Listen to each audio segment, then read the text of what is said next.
오늘 함께 볼 말씀은 마태복음 7장 21절부터 29절까지 말씀 우리 같이 보겠습니다.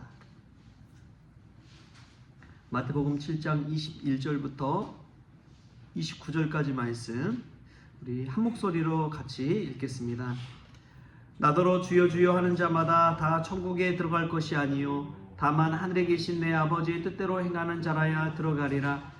그날에 많은 사람이 나더러 이르되 주여 주여 우리가 주의 이름으로 선지자 노릇하며 주의 이름으로 귀신을 쫓아내며 주의 이름으로 많은 권능을 행하지 아니하였나이까 하리니 그때 내가 그들에게 밝히 말하되 내가 너희를 도무지 알지 못하니 불법을 행하는 자들아 내게서 떠나가라 하리라. 그러므로 누구든지 나의 이 말을 듣고 행하는 자는 그 집을 반석 위에 지은 지혜로운 사람 같으리니 비가 내리고 창수가 나고 바람이 불어 그 집에 부딪히되 무너지지 아니하나니 이는 주초를 반석 위에 놓은 까닭이요 나의 이 말을 듣고 행하지 아니하는 자는 그 집을 모래 위에 지은 어리석은 사람 같으리니 비가 내리고 창수가 나고 바람이 불어 그 집에 부딪힘에 무너져 그 무너짐이 심하니라. 예수께서 이 말씀을 마치심에 무리들이 그의 가르치심에 놀라니 이는 그 가르치는 것이 권위 있는 자와 같고 그들의 서기관들과 같지 아니함일러라. 아멘. 말씀에서 귀한 은혜가 저와 여러분에게 있기를 소망합니다. 새벽에 예물 드린 분이 있어서 잠깐 기도하겠습니다. 사랑이 많으신 하나님 아버지 감사드립니다. 하나님께서 김종용 성도에게 새 생명 주시고 첫 생일까지 맞이하게 해주시니 감사드립니다. 그동안 못한 회개와 간구로 인도해 주시니 감사드립니다. 영적인 생명길로 인도해 주시기를 예수님의 이름으로 기도드립니다. 하나님, 이 귀한 감사의 제목으로 하나님께 예물 올려드립니다. 이 예물 기뻐 받아주시고 감사가 더 큰 감사로 임할 수 있도록 복의 복을 더하여 주시옵소서. 새 생명 주셨사오니 새 생명 하나님께서 주신 대로 쓰임받을 수 있도록 주님 도와주시고 하나님께 영광 돌리는 귀한 일생 될 수 있도록 주님께서 주장하여 주옵소서. 늘 수고하시는 강경 권사님 영육간의 강건함 도와여 주시고 피곤치 않고 지치지 않고 곤비치 않도록 주님께서 은혜 베풀어 주옵소서. 감사하며 예수님의 이름으로 기도하옵나이다. 아멘. 오늘 말씀 보면은 이제 이 산상순의 마지막 부분이 되겠습니다. 근데 마지막에 이 산상순의 예수님의 가르침과 말씀에 대한 반응이 나오거든요. 28절에 보면은 이렇게 나옵니다. 예수께서 말씀을 마치심에 무리들이 그의 가르치심에 놀라니 라고 나옵니다. 누가 놀랐다고 나오나요? 무리들이 그의 가르치심에 놀랐다고 그렇게 나옵니다. 그런데 우리가 이제 좀 눈여겨볼 것은요, 산상수는 사실은 제자들에게 하신 말씀이거든요.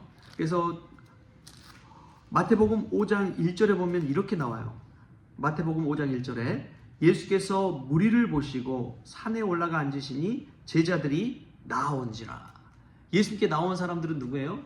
제자들이라고 기록합니다. 5장 1절에 제자들이 예수님께 나왔는데 제자들 앞에서 예수님 막 가르치시고 있으니까 무리들도 나와서 그 말씀을 들었다는 것을 우리가 알 수가 있습니다.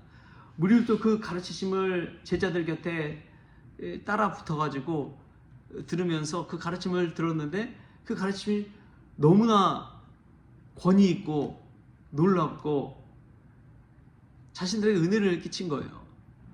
반응 자체가 놀랐다라고 이야기합니다. 여러분, 무리라고 해서 이제 그냥 우리가 소위 말하는 시장 바닥에 막 어중이 떠중이 막 여러 사람들 밀려다니고 그냥 지나치고 하는 그런 무리들이 아닙니다. 예수님과 함께 있던 분들 무리를 이제 오클로스라고도 그렇게 이야기하는데 민중이라고 이야기합니다. 민중. 지금으로 말하면 국민이라고도 또 이야기할 수 있겠죠. 이 민중의 힘이 얼마나 대단한지요. 아무것도 아닌 것 같지만 이름도 없지만 그들을 통해서 예수님의 가르치심의 소문이 다 퍼지는 거예요. 이 민중을 통해서 여론이 형성되지 않습니까? 이 민중을 통해서 결국은 모든 역사와 혁명과 그런 것들이 일어나게 되는 것입니다. 제자들을 통해서 물론 하나님의 복음이 증거되기도 하지만 예수님의 말씀 자체에 얼마나 큰 파급력이 있었는지, 권위가 있었는지 그 말씀을 듣기만 해도 무리들이 놀라울 정도의 그러한 일이 일어나게 된 것입니다.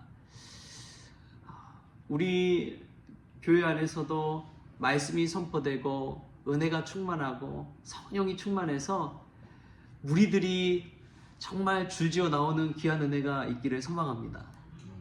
하나님의 말씀이 얼마나 가르침이 놀라운지 그 진리의 말씀을 듣기만 해도 은혜가 돼서 하나님의 말씀은 은혜스러워, 하나님의 말씀은 능력이 있어, 이러한 고백이 모인 우리 성도들뿐만 아니라 무리들의 입술 가운데, 민중들의 입술 가운데 고백되어지기를 소망합니다.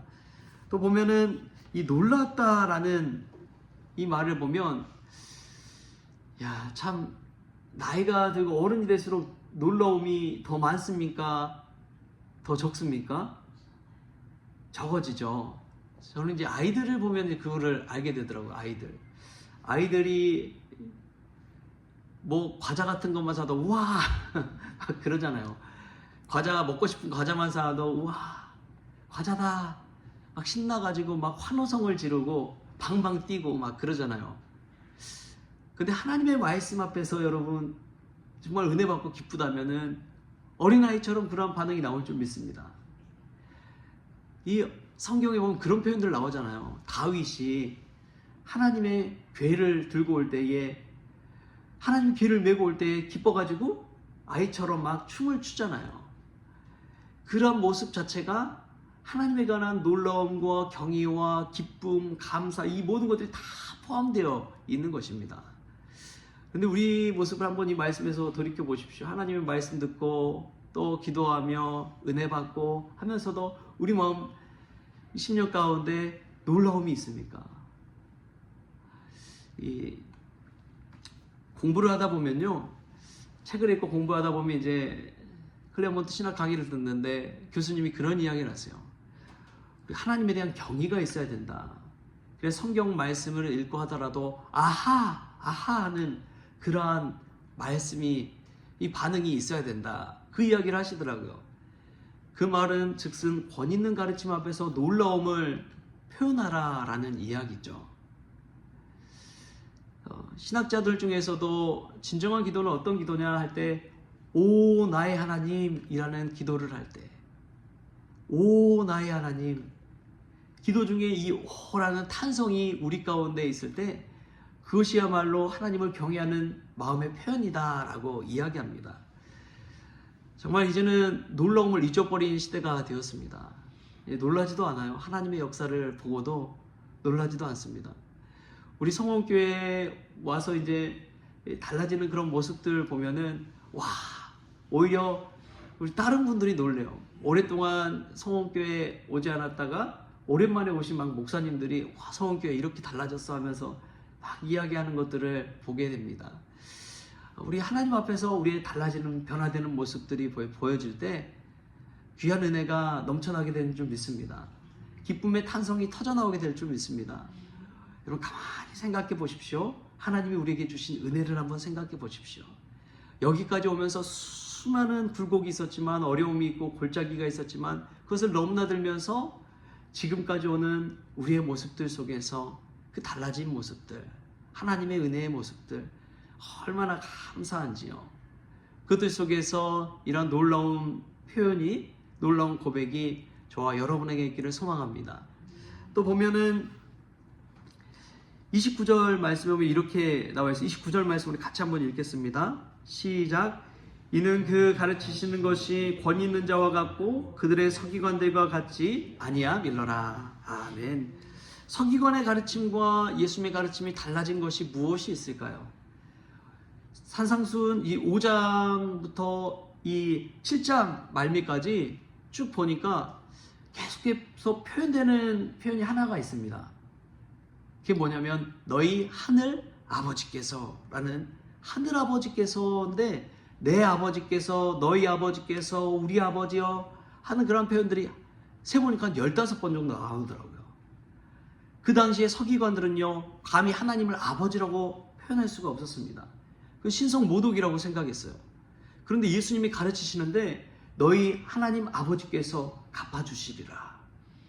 하늘에 계신 우리 아버지여, 오늘 말씀도 마찬가지예요. 21절에 보면 나더러 주여 주여 하는 자마다 다 천국에 들어갈 것이 아니요 다만 하늘에 계신 내 아버지의 뜻대로 행하는 자라야 들어가리라. 내 아버지의 뜻대로 행하는 자야 들어가리라. 아버지를, 하나님을 나의 아버지라고 고백합니다. 너희 하나님 아버지라고 고백합니다. 이것은 있을 수가 없는 일이에요. 그런데 예수님께서 이 놀라운 가르치심을 할 때 호칭 자체를 하나님을 아버지라고 표현하고 있는 것이죠. 내 아버지, 나의 하나님 아버지, 이렇게 표현하고 있는 것 자체가 얼마나 하나님과 친밀한 관계를 이야기해 주는지 모릅니다. 서기관들은 하나님을 가르칠 때에 저 멀리 초월적인 하나님, 감히 이름조차 부를 수 없어서 다른 호칭으로 부르는 그런 하나님, 입에도 담아서는 안 되는 그 하나님을 이야기하고 있는 것이죠. 반면에 예수님은 너무나 가까이 있는, 나를 키워주시고 나를 사랑해 주시고 나를 지켜 보호해 주시는 아버지로서 하나님을 부르고 있다는 것입니다. 우리가 하나님을 아버지라고 부를 수 있는 것 자체가 은혜인 줄 믿습니다. 우리는 아무렇지 않게 그냥 부르지만 그 자체가 얼마나 큰 특권인지요, 얼마나 큰 은혜인지요. 여러분 생각해 보십시오. 만약에 우리 아버지가 대기업 회장이라고 하면, 애기인데 이제 아버지 회사 가서 막 그 높은 회장실, 그 좋은 회장실 마음껏 막 들어갔다 나왔다 하잖아요. 그분은 그냥 대기업 회장이 아니라 내 아버지이기 때문에 그럴 수가 있는 것입니다. 하물며 우리 하나님은 천지 만물을 지으신 창조주 하나님 아니십니까? 무소부재하시고 만유의 주가 되시고 만왕의 왕이 되시는 하나님이 우리의 아버지 되신다면 우리가 얼마나 권위 있는 자고 얼마나 능력 있는 자고 얼마나 기쁨이 충만한 자인지 모릅니다. 할렐루야. 하나님을 아버지로 모시고 오늘도 기쁨 가운데 신앙생활하는 저와 여러분이 되었으면 좋겠습니다. 세상 것 바라보지 아니하고 오직 하나님을 나의 아버지로 친밀하게 모시고 살아가는 것 자체가 하나님이 우리에게 주신 특권이요 큰 은혜인 줄 믿습니다. 그 은혜의 신비를 깨닫고 오늘 이 새벽의 자리에서도 하나님 아버지께 기쁨으로, 기도로, 감사함으로 나아가는 우리 모든 성원 가족들 될 수 있기를 주신 예수님의 이름으로 축원합니다. 기도하겠습니다. 하나님 감사합니다. 오늘 또 이 새벽에 말씀 주시고 은혜 주시니 참으로 감사를 드립니다. 제자들이 주님께 나왔지만 제자들 곁에 있는 무리들도 하나님의 말씀, 주님의 말씀을 듣고 은혜 받고 세상을 변화시키는 데 동참하게 되는 것처럼 민중들도, 국민들도 예수님의 소문을 듣고 예수님의 말씀을 듣고 나올 수 있도록 주님 축복하여 주시옵소서. 나이가 들면 들수록 놀라움과 신비를 잃어버립니다. 하나님 말씀을 들을 때마다 하나님을 향한 신비와 경외가 살아날 수 있도록 주여 도와주시고, 오 나의 하나님, 늘 고백하며 기도하는 저희들 되기를 원합니다. 특별히 권위 있는 가르침처럼, 서기관과 다른 가르침처럼 내 아버지로서 하나님을 고백한 주님의 이 가르침이 얼마나 놀라운지요. 하늘 아버지를 나의 아버지라고 고백하는 이 특권을 누리며 기도할 때에 주님 하늘에서 들으시고 이 땅 가운데 응답하여 주옵소서. 감사하며 예수님의 이름으로 기도하옵나이다. 아멘. 우리 주님이 가르치신 기도로 오늘 새벽 기도를 마치겠습니다. 하늘에 계신 우리 아버지여, 이름이 거룩히 여김을 받으시오며 나라가 임하시오며 뜻이 하늘에서 이루어진 것 같이 땅에서도 이루어지이다. 오늘 우리에게 일용할 양식을 주시옵고 우리가 우리의 죄진 자를 사하여 준 것 같이 우리 죄를 사하여 주시옵고 우리를 시험에 들게 하지 마시옵고 다만 악에서 구하시옵소서. 나라와 권세와 영광이 아버지께 영원히 있사옵나이다. 아멘.